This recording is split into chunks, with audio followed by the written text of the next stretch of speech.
And now let's get back to the golf and check in with another big grouping going out this afternoon. 2:54 p.m. Eastern time. You can see this trio in our live first round coverage. Brooks Koepka, fresh off of that win in Phoenix when it was actually Xander Schauffele who held the 54-hole lead, tied with Jordan Spieth, and Justin Thomas, who, of course, suffered a personal loss that weekend after learning that his grandfather had passed away overnight on Saturday. So good to see him back in the field. Xander Schauffele, however, knows he needs to do more to convert the win.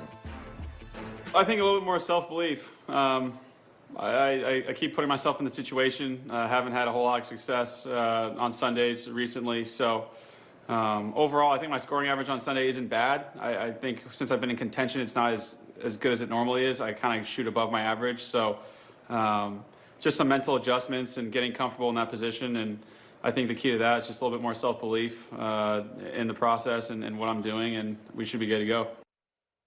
To me, Nota, he's a fascinating story. He hasn't finished worse than tied for 17th this season. He's had 3 runner-up finishes, including his last 2 starts. 5th in the U.S. Open back in September, where, of course, he always tends to contend in a U.S. Open. But, you know, he spoke on Wednesday, I think it was, at Scottsdale about how he believes he should have converted some of these 54-hole leads before and that he's choked them away. Now, I was on set with Arnold that week, and he said, no, he hasn't. Like, he's just got beat. A bit like Jordan Spieth perhaps just got beat last Sunday at Pebble Beach. But then on Sunday, Arnold said, well, I don't know if this has got into his head himself, because he's believing this and then continuing not to convert maybe from positions where he should. Arguably someone of his caliber now in his position in the official world golf ranking. What do you make of his form? I certainly don't think Xander Schauffele is a choker. I think he's being a little bit too hard on himself, which he's known to have, you know, very high expectations like every single player out there has. And when you put yourself consistently in position to win and you're not doing it, the question keeps being asked, not only of yourself, but every week the media is like, why aren't you winning? Why aren't you winning? God, I wish I knew the answer. If I knew the answer to that, I could bottle and sell it to every player out there. And it's just a matter of piecing things together. You talk about the 7 events and the 5 finishes in the top 5, but in 5 of those 7 events, he's had at least 1 round that week that is significantly higher than the field average. And when you're dropping shots to the field, you're definitely dropping shots to the leader.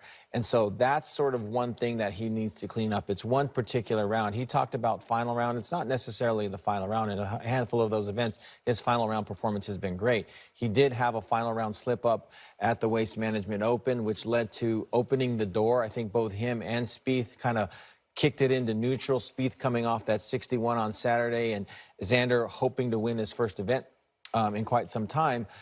They just went too many holes without, you know, breaking the seal off of it and making a birdie. And in order to win those events, you still have to keep the gas down. Yeah, Xander hasn't won since the Century Tournament of Champions in Hawaii in January of 2019. It's amazing when you notice that he is 4th in the official world golf ranking despite not winning since then. It shows that the kind of consistency he has been incredible. And I can't help but think about Tony Finau, who in Phoenix, when Xander was in this position again through 54 holes, was quietly in position himself in Saudi Arabia. Now, he didn't convert that week either. Of course, Dustin Johnson got the win done. But their attitude, or perhaps their mental talk, seems to be very different. Tony's very positive on himself. I don't believe I can't close it out. I can when I'm in the right position, or you know, it's my day. Whereas Xander is hard on himself, like you said, but seems to be talking now like he just needs to change that mental attitude. And how important can that be?